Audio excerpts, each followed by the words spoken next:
بسم اللہ الرحمن الرحیم۔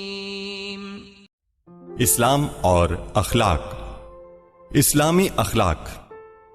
بحیثیت مسلمان ہماری ذمہ داری ہے کہ ہم اسلامی اخلاق کا پاس رکھیں جسے اپنانے کا خدا حکم دیتا ہے، چاہے اس اخلاق کا تعلق اپنی ذات سے ہو، اپنے اہل خانہ سے یا دوسرے انسانوں سے، کیونکہ اسلام صرف چند اعتقادات اور عبادات کا مجموعہ نہیں بلکہ ان عبادات کے ساتھ ساتھ اعلیٰ اخلاقی اقدار کو اپنانے کا نام ہے۔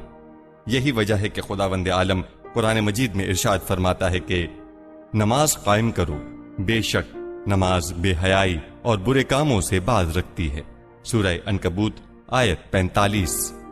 نماز کا اولین مقصد نمازی کو برائیوں سے بچانا ہے اور خدا کے بتائے ہوئے اصولوں پر قائم رکھنا ہے۔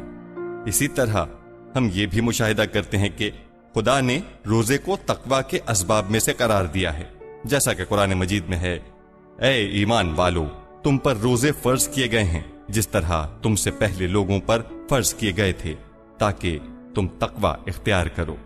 سورہ بقرہ آیت 183۔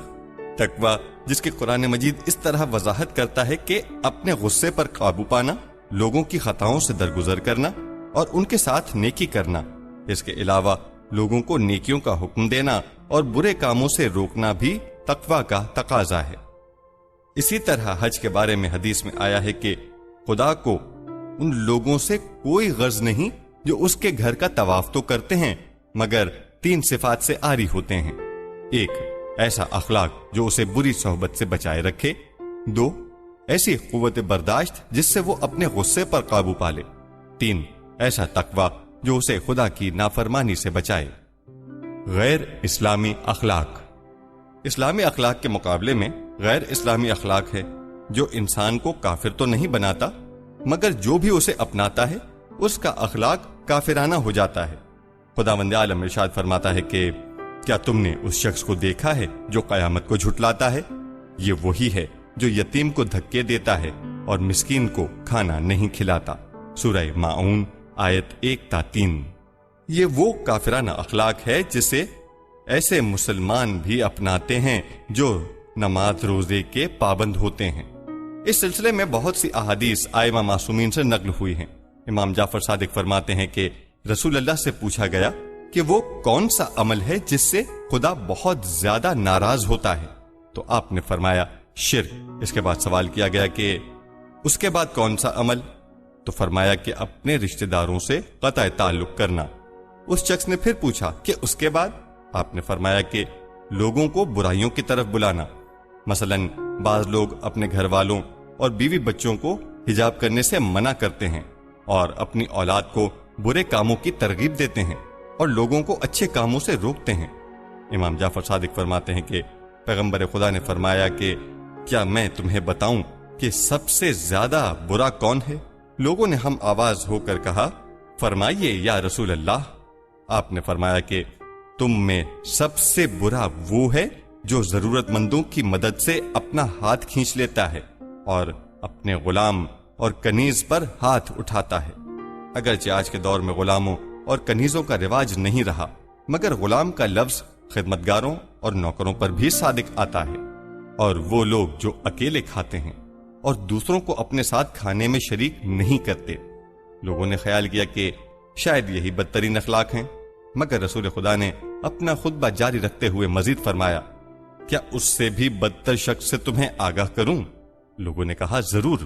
آپ نے فرمایا اس سے بھی بدتر شخص وہ ہے جس سے لوگ بھلائی کی امید نہ رکھتے ہوں اور اپنے آپ کو اس کے شر سے محفوظ نہ سمجھتے ہوں۔ حاضرین نے سوچا کہ شاید خدا کی نظر میں یہی بدترین عمل ہوگا، مگر آپ نے ایک مرتبہ پھر فرمایا کہ کیا میں تمہیں اس سے بھی بدتر آدمی کی خبر دوں؟ لوگوں نے جب کہا ہاں تو آپ نے فرمایا کہ اس سے بھی بدتر شخص وہ ہے جو ہمیشہ دوسروں کو گالیاں دینے میں بے باک ہے۔ اس کے سامنے جب مومنین کا ذکر آتا ہے تو وہ انہیں گالیاں دیتا ہے۔ نیز امام جعفر صادق پیغمبر اکرم سے نقل کرتے ہیں کہ آپ نے فرمایا 3 باتیں جس میں بھی پائی جائیں وہ منافق ہے، چاہے وہ نماز روزے کا پابند ہو اور لوگ اسے مسلمان سمجھتے ہوں۔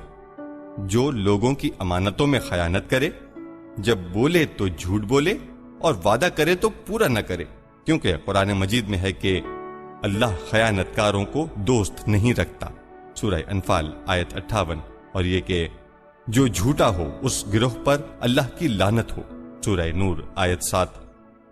اور اپنی کتاب میں اسماعیل کا تذکرہ کرو کہ وہ وعدے کے سچے اور ہمارے بھیجے ہوئے پیغمبر تھے، سورہ مریم آیت 54۔